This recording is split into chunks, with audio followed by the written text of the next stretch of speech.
کیونکہ وہ واقعہ جس میں نبی کریم صلی اللہ علیہ وسلم بہت زیادہ گھبرا جاتے ہیں یا کنفیوز ہو جاتے ہیں، تو اس سے بہت سارے لوگوں کے ذہنوں میں سوال اٹھتا ہے، جو کہ ڈاؤٹ رکھتے ہیں اسلام کے بارے میں کہ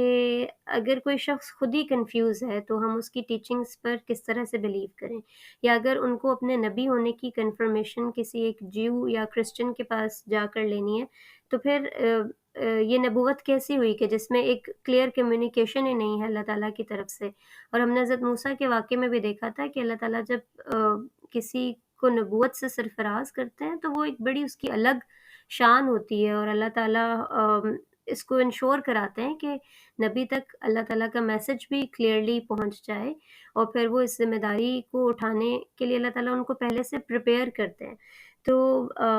یہ سب وہ ریزنز تھیں جس کی وجہ سے میرا پرسنل اوپینین یہی ہے کہ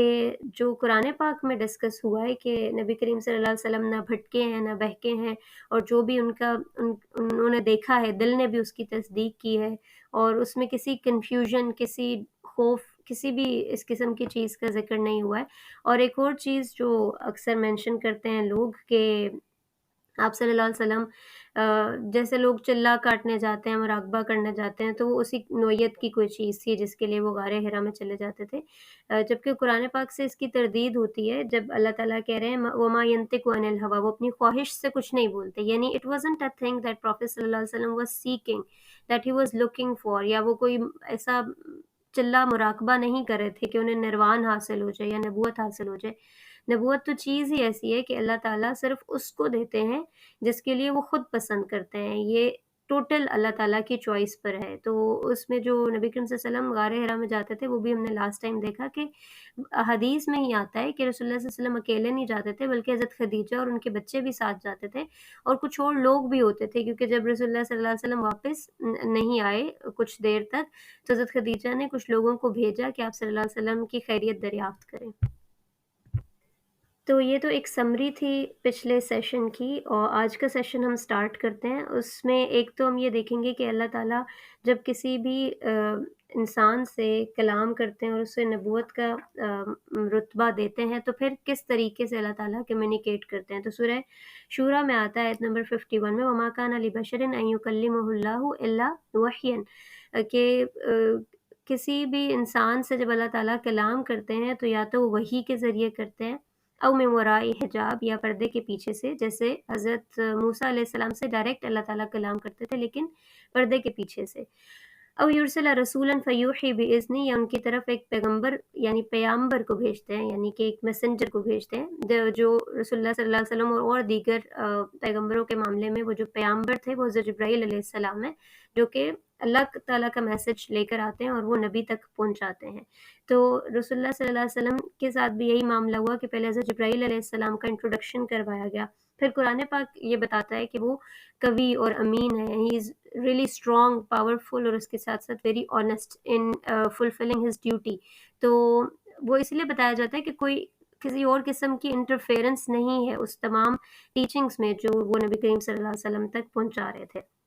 ہمیں قرآن پاک سے ہی معلوم ہوتا ہے کہ جو وحی کا آغاز ہے وہ رمضان کے مہینے میں ہوا تھا، شہر رمضان الذی انزل فیہ القرآن،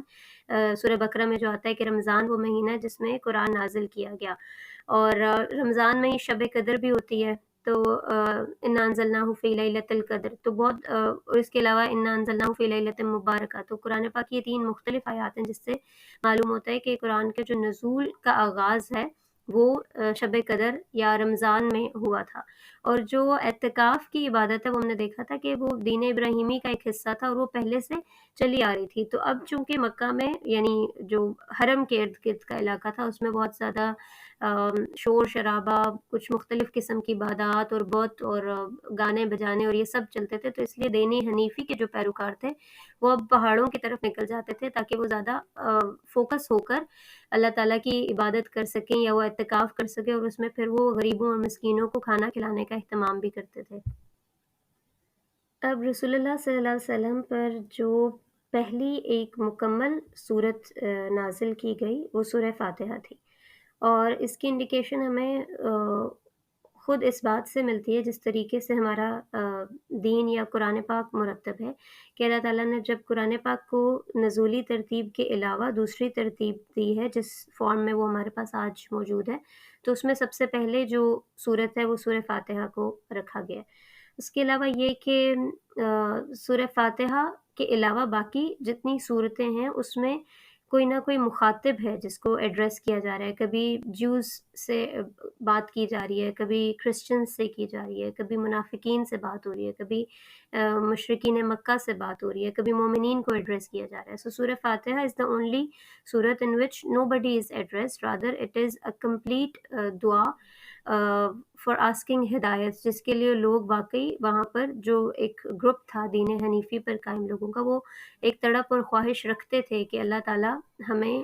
سیدھے راستے کی رہنمائی کریں۔ اس کے علاوہ یہ کہ باقی جو قرآن پاک کی صورتیں ہیں ان کے پیئرز ہیں موسٹلی، لیکن سورہ فاتحہ ان صورتوں میں سے ہے جس کا کوئی پیئر نہیں ہے، اور میرا ذاتی رائے یہی ہے کہ یہ واحد ایک صورت ہے جس کے کوئی اور پیئر نہیں ہے۔ تو رسول اللہ صلی اللہ علیہ وسلم پر جو پہلی مکمل صورت نازل ہوئی وہ سورہ فاتحہ تھی، اور یہ بھی کہ جب رسولوں کو